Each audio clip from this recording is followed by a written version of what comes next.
This is a good treat here to see this. I finally get to pay my respects and actually make a video about my favorite guitar player of all time and my favorite band of all time. One of my favorite drummers too, Vinnie Paul and his brother, the legendary Dimebag Darrell. They both were legendary. I remember back, it's just right up here. Remember back when Dave Mustaine of Megadeth wanted to hire Dimebag Darrell. There it is. There it is, folks.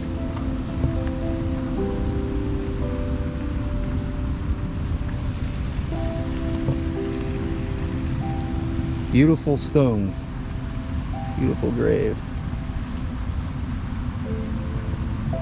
Careful not to drop my camera in here. They had to wreck this fence. They had to wreck this fence because people were coming in here and scratching the graves. Just a bunch of assholes. See, there's somebody threw something down there, but looks like they didn't put the plastic over Dime's gravesite yet. And that's their mother, buried next to their mother, Carol Abbott. But yeah, I remember the story when Dave Mustaine wanted, back in the day, when he was looking for a guitar player, he wanted Dime to, from the story goes, he wanted him to be his guitar player, and Dime's like, great, let's do it. I need to bring my brother along, though, to play drums.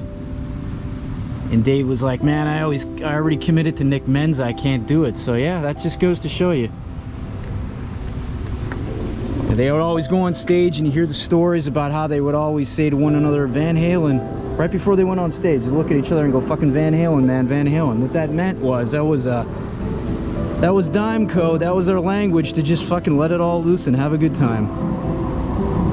But inside Dime's grave, when they buried him, there is an Eddie Van Halen guitar inside that grave, with him resting in peace, hopefully. Or they're in hell, because they love raising hell. But some of the God, I can't remember how many of these concerts I've been to over the years. I mean, this is what all started for me in the 90s. I remember when Far Beyond Driven came out.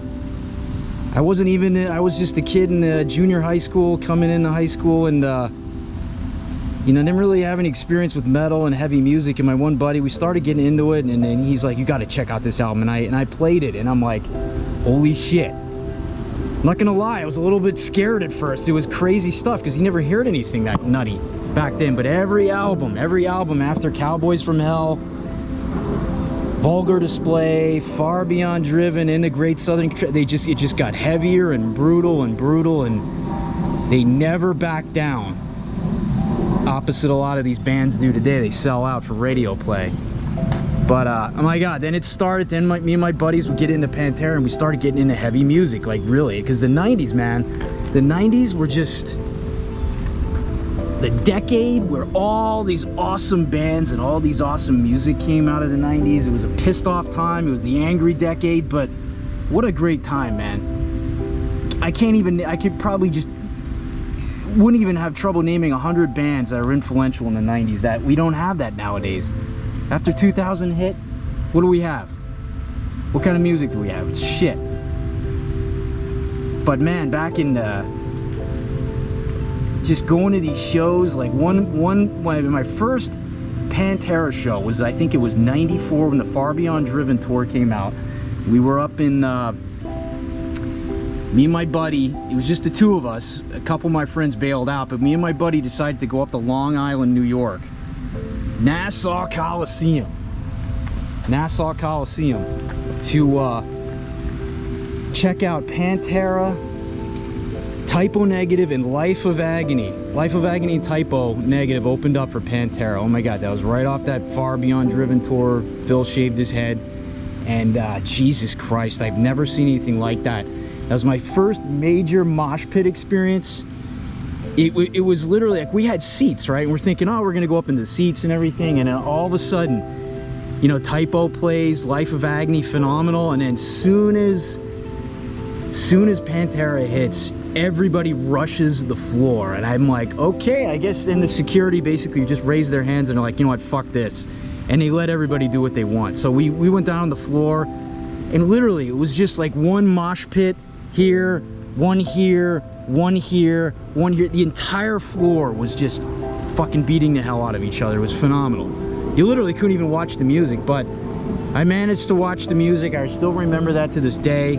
And you know, we got in trouble with our parents. They didn't want us to go up there, but we were like, fuck this. We went anyway, of course. So so that was just an awesome memory. And then, man, all the years at Ozfest in Camden, New Jersey, opening up 2000 and then 97, and just oh my god, can't even. We had another time, me and my couple of my buddies went up to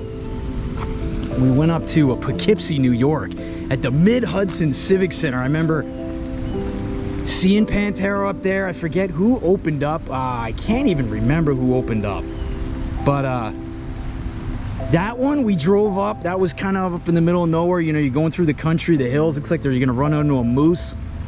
And we got pulled over by the state troopers. I remember that, just because of the way we looked. We had this 80s Camaro, wearing these headbands and just having a good time. We looked like a bunch, like we were up to no good, but we got pulled over. I remember the state trooper was like, "You got any drugs in the car?" And I'm like, "No, we don't have any drugs in the car." So he pulls my buddy in the back and he goes to him, "So your friend says there's drugs in the car. Can we search the car?" And we're like, "What? There's no drugs in the car," because we didn't do that shit, you know. But yeah, they searched the car and nothing. But that was just another crazy story of a Pantera show. Up in the, look at this hawk. There's this crazy hawk back there. He's just hanging out. Oh my god, that thing's huge. Just hanging out. Beautiful, beautiful grounds. But oh my god, I can't have enough great memories how this guy influenced me musically, and he's picking up the guitar. Vinnie. It's just a shame, just a senseless act of violence by some fucking psychotic fucking nut job that just ended it for everybody, you know. And everybody knows that Phil and the Dime and all, you know, Vinnie and his brother, they all would have buried their hatchet. We would have seen them performing, but it's just fucking senseless what had to happen with Dime. Now it's never gonna happen. It's never gonna happen. So just wanted to make my tribute video. I know a lot of people have them. They're kind of like, okay, all these Dime videos, but you know, never thought I would have been living in Texas, but here I am. Just, it would have been a great state to grow up in and just experience this firsthand. Gotta go look for that famous strip club in Dallas. What the heck was it called? Can't remember. If anybody remembers it, put it in the comments. But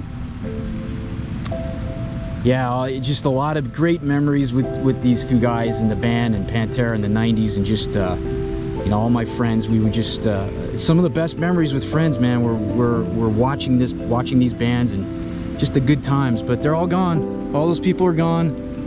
Vinnie and Dime are gone. The band's gone. But still have the music, man. Still have the music. And so hopefully you guys enjoyed this video. This is Vinnie and Dime, legendary band Pantera, my favorite, one of the greatest guitar players of all time. I didn't bring Crown because fucking idiot, I forgot. Could have done a shot here, but you know, I'll do one in my thoughts for these guys, because they deserved it. What they did for the music industry, how they changed the landscape of everything. So just sucks, man. We don't have these bands anymore.